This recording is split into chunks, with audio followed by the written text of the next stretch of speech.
Jeez. So when I got the email to do this, I was like, geez, I'm about to do a TED. I've always wanted to do one of these. So thank you for having me, and hopefully I'll provide some value today. We good? Sick. My name's Ibrahim Kamara, 25 years old, from South London, and I'm the co-founder and editor-in-chief of a platform called Go Up. So most people would call me an entrepreneur, but I like to say I'm a believer.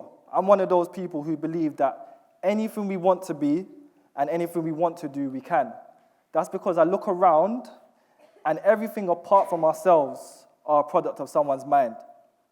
Everything started as an idea, but these people must have felt empowered to bring their ideas to life, right? So I go to bare talks, bare panels, and I've seen the word empowerment flying around, but I've never actually looked up the definition. So I decided to do it because the theme for today is empowerment. And I saw that it is the process of becoming stronger and more confident, especially in controlling one's life. Controlling one's life. Who in here feels like they're in control of their life? One? Wow. Okay, cool, sick. Who in here has AF parents or like strict parents?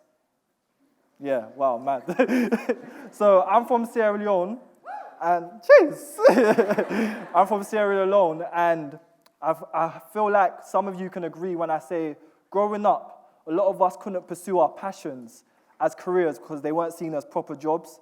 So a lot of us ended up going and doing things that we didn't really care about just to make people happy, like make our mum happy or make our aunties and uncles that we don't care about. In university, I decided I ain't going to do that anymore, and I decided I'm going to take control of my life. So I thought, let me come here, share some tips on how I've done that, share some of my journey, and hopefully you guys will feel empowered. So I've come up with 5 tips that should help. And the first one is motivation comes from within. I feel like I can stand here today, and looking at me, I'll probably inspire you, and I can share words of motivation, but true motivation leads to action, and only you guys can do that part. So I studied at the University of Kent, and I studied accounting and finance. Yeah, it's mad different, I know, yeah. And in my 3rd year, I was meant to do a placement year. And I grew up thinking the smarter you are, the easier it will be for you to get a job. And I got slapped in my face when I found out that weren't true, yeah. And I don't know, I was applying for jobs every single day, and I just kept on seeing bare no's. And who knows about those psychometric tests? Anyone do it?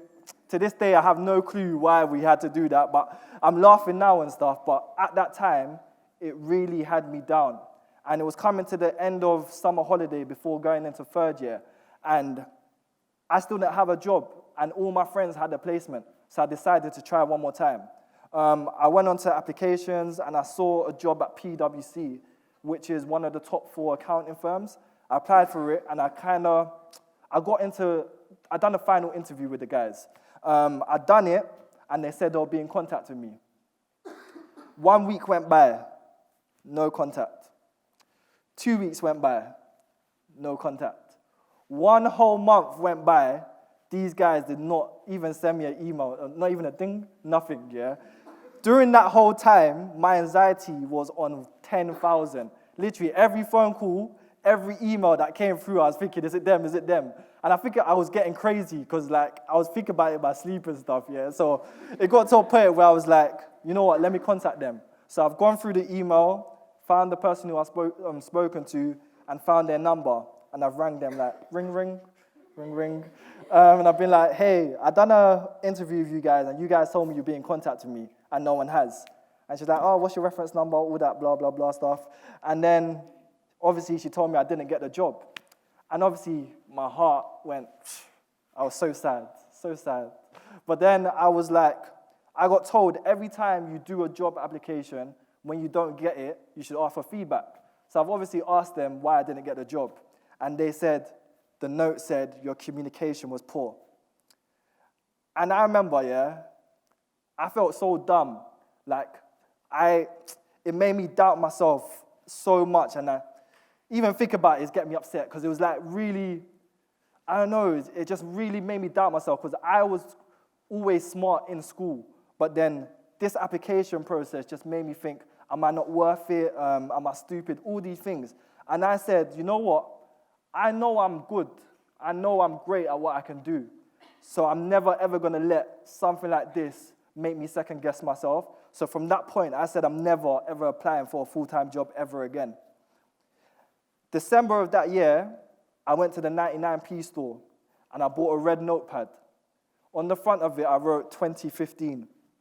And on the other side of it, I wrote my goals for 2015. And the first goal was make a business by July. I didn't know what it was going to be, but I said I wanted to do something. And in January 2015, myself and my business partner came up with the idea for GWOP while I was still in uni. From that very moment, GWOP was the first thing on my mind every day and the last thing on my mind before I went to sleep. And we just worked religiously on bringing that concept to life. So we taught ourselves how to shoot, taught ourselves how to edit, network, build websites, all these things just to bring our idea to life.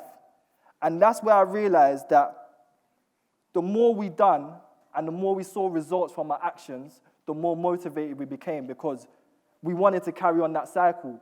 So in May 2015, we launched GWOP. Like I said, we started GWOP while I was in my third year of university. So by July, I had graduated. And I planned to go straight into GWOP full-time after uni. But my mum had different plans. Like, I was back in London now, and she was just on my case. I was like, chill, it's going to be fine. But she had, I know, because I got an accounting degree, she was like, why don't you go work in a bank? I don't know why everyone thinks because you got accounting, you could work in, nah. But I said, no, I'm not doing that. She even told me to go on job seekers allowance. And I don't even know if it was pride, but I said, I'm not doing that. So to keep her quiet and obviously make a little bit of money, I decided I'm going to look for a part-time job. So I went onto, what website? Tesco. And I found a role at Tesco, customer service, like just working 2 evenings a week. And yeah, and I applied, and within a week, I had the job. I worked there for like 4 to 5 months. And then I started realizing that it's getting in the way of GWOP. And that's where I came across my second point. You can overthink, but you can't overfill. I'll say that to you guys again. You can overthink, but you can't overfill. While I was there at Tesco, my mind was saying, no, man, I need to get out of this place. This place is dead. And then my mind was saying, no, but you need the money, all these things. But how I felt here ultimately stayed the same, no matter what my mind was saying. And I feel like the more we act from here, the more we act from our gut, the more our intuition strengthens and the more in control of your life you'll be. So I'm going to use an example, yeah? Who in here has liked or loved someone before? If I don't see everyone's hands up. Yeah? You probably don't even know why you like that person. And you're probably thinking, he or she's peng, oh. Or you're thinking, oh, nah, oh, he or she might not like me. All these things. But how you feel about that person is how you feel. Let's say, even if you're not meant to like that person. You know them situations where you're not meant to like the person, but you still like them. You don't know why you like them, but how you feel is how you feel.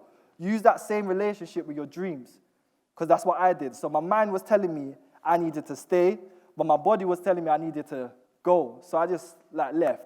And you lot are probably thinking, wasn't I scared to leave? And the truth is I was scared. But you should be more scared of your 50-year-old self looking back on your life, thinking I didn't do what my heart desired. That's more scary, and that regret will eat you up for life. And that's point 3. Know that time is the only thing you can't get back in this life. Every second you are not working on the things you want to is a second you are never, ever, ever, ever getting back. If that doesn't push you to go and control your life, I don't know what will. I remember my last shift. I was going up the escalators, see ya, I'm gone. And I remember my old manager, he was standing there, and he was questioning what I'm going to do after GWOP. And I said to him, I'm going to do GWOP full time. And then he started saying things like, yeah, I used to do a business, all these things. And I started realizing that he was doubting me because he was doubting himself. And that's why I came across point 4. You can only take control of your life once you're accountable for your life. If you have a vision, it's your responsibility to bring that vision to life. Responsibility. That is something a lot of us run away from. And we tend to blame everything and everyone but ourselves for the outcomes of our lives. The truth is, No one in this world owes us anything, and the sooner you realize that, the better. So since leaving Tesco, things have worked quite well for Guap, and we've grown from strength to strength. What else has grown is my understanding of myself. And that's point 5. Learn to be your authentic self at all times. I realized when I first started business, there was a set template of an entrepreneur. It was someone who wore a suit and someone who was clean cut and all these things that I wasn't. And when I first started, I tried to follow that same template. I then realized that if I wanted to be at my best performance at all times, I would need to be me at all times. So now I dress how I want, I speak how I want, I got one plait in my hair because I want, because none of these things are value, like show the value that I bring to the table. I've learned to love myself, love my strengths, love my flaws.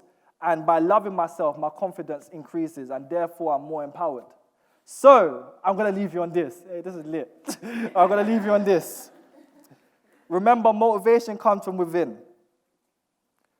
Remember, time is the only thing you can't get back.